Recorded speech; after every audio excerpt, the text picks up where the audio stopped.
Ah, sa ibaba po, Mr. Chair, ang ibaba po niyan are being handled by the project inspectors. So may project inspector pa po yan? Meron po yan. Okay. Yung pong project inspector and then the project engineer, they maintain logbook. May logbook po yan. So may Everyday fake na yung logbook nila? everyday activities.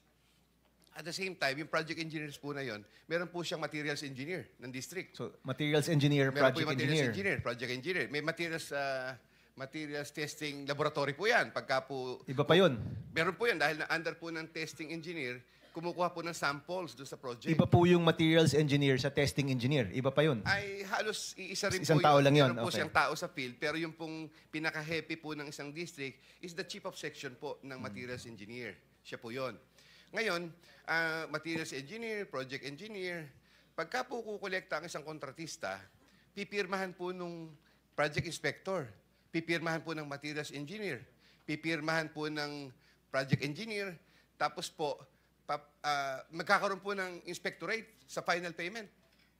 Meron pong inspectorate team ang district, consist of, dapat po mga chief of sections ito. Usually, 4 po yung chief of So, section. chief of section, kailangan kasama rin sila dito?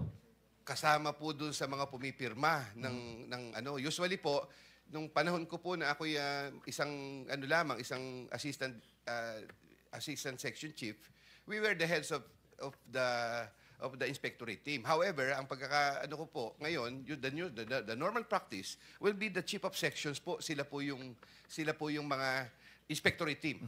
Sila po yun. Sila po yung bago po kumolekta ng 100%, sila po yung pumipirma lahat dito. Okay. So pagdating po sa central, meron po ba yung kailangan kasama sa central office para magkaroon ng ghost project? Wala pong yung binanggit ko po kanina, the district has maintained its autonomy with regards to projects 150 million and below. O kaya po yung project na in-implement nila, sila lang po within themselves. Okay. What about other agencies, Yusek? May mga ibang ahensya bang kailangang kasama rin para magkaroon ng ghost project? Ang pinag-aano ko po dito is that there is a resident auditor for every district.